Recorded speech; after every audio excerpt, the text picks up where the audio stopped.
Good afternoon, class. It has come to our attention that some of you are having an issue with the support of proteinuria in the diagnosing of CKD 1 or 2. The National Kidney Foundation Guideline for Assessment of Proteinuria should help clear this up.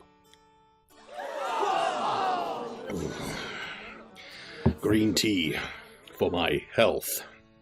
Wife's orders. Jerome, can we bring up our... yes. There's Mortimer.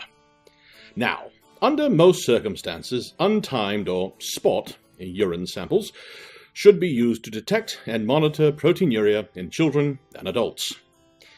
It is not usually necessary to obtain a timed urine collection, overnight or 24-hour, for these evaluations in either children or adults. First morning specimens are preferred, but random specimens are acceptable if the first morning specimens are not available. In most cases, screening with urine dipsticks is acceptable for detecting proteinuria, and standard urine dipsticks can be used for detecting increased total urine protein. Albumin-specific dipsticks are acceptable for detecting albuminuria. Patients with a positive dipstick test, 1 or greater, should undergo confirmation of proteinuria by a quantitative measurement, protein to creatine ratio or albumin to creatine ratio, within 3 months. Patients with 2 or more positive quantitative tests, temporally spaced by 1 to 2 weeks, should be diagnosed as having persistent proteinuria and undergo further evaluation and management for chronic kidney disease. Monitoring proteinuria in patients with chronic kidney disease should be performed using quantitative measurements. When screening adults at increased risk for chronic kidney disease, albumin should be measured in a spot urine sample using either albumin-specific dipstick or albumin to creatine ratio.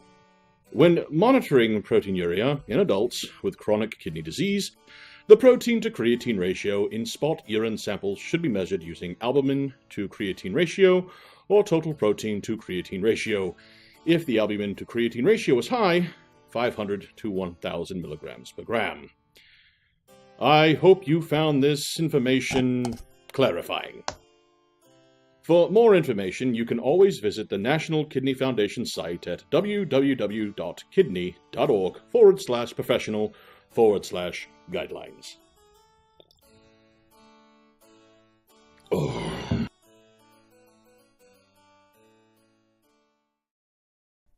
These links will take you to the ICD-10 CM Guidelines, the 2017 crosswalk of codes to HCC and RxHCC categories, and to the most current listing of ICD-10 CM codes on the CMS site.